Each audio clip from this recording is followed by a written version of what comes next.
Thanks for watching my YouTube channel. Also like and subscribe. He didn't talk much.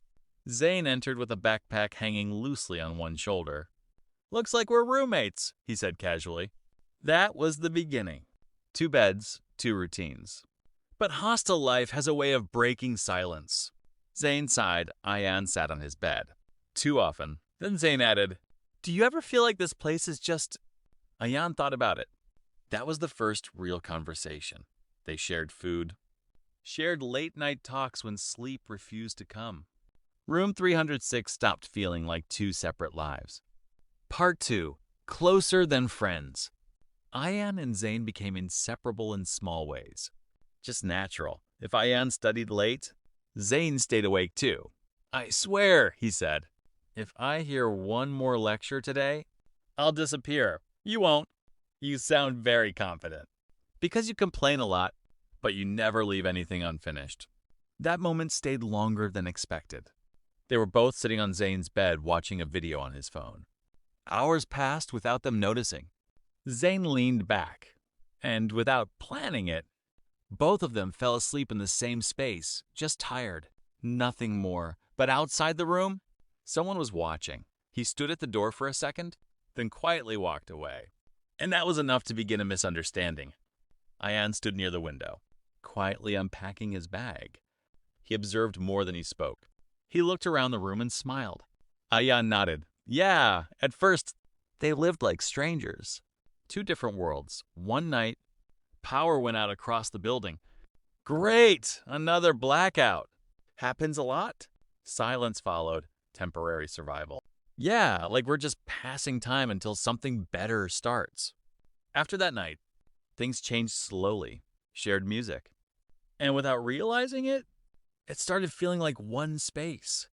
Days turned into weeks. Not dramatic. If Zane went to the canteen, Ayan followed. One night, Zane returned exhausted from college events and dropped onto his bed. Ayan smiled slightly. Zane turned his head.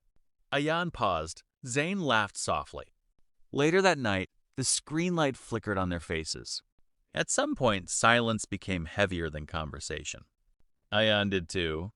Just comfortable, just human. Nothing less. Hamza. He didn't understand what he saw.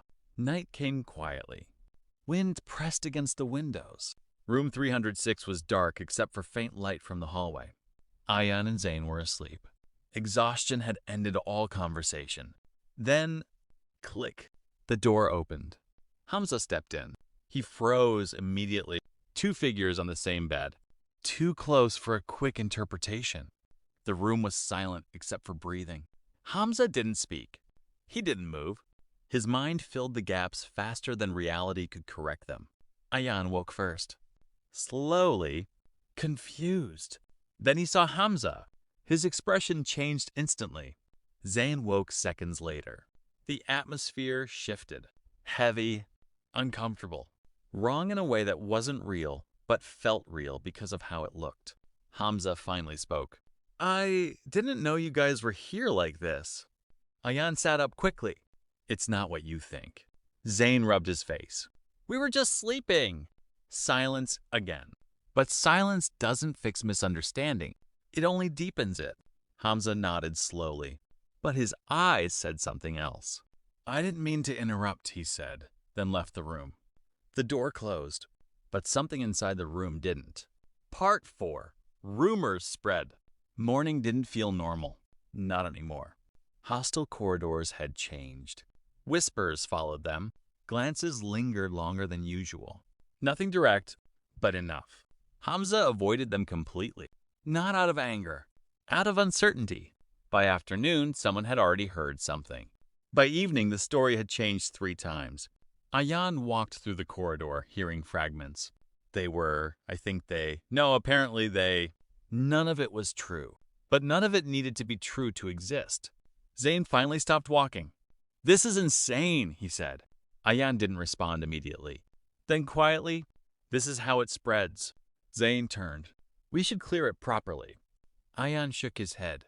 "We already did." But people don't hear truth first. They hear stories first. That night, they were called to a hostile meeting. Not formal, just clarification. A senior looked at them with polite seriousness. They explained everything.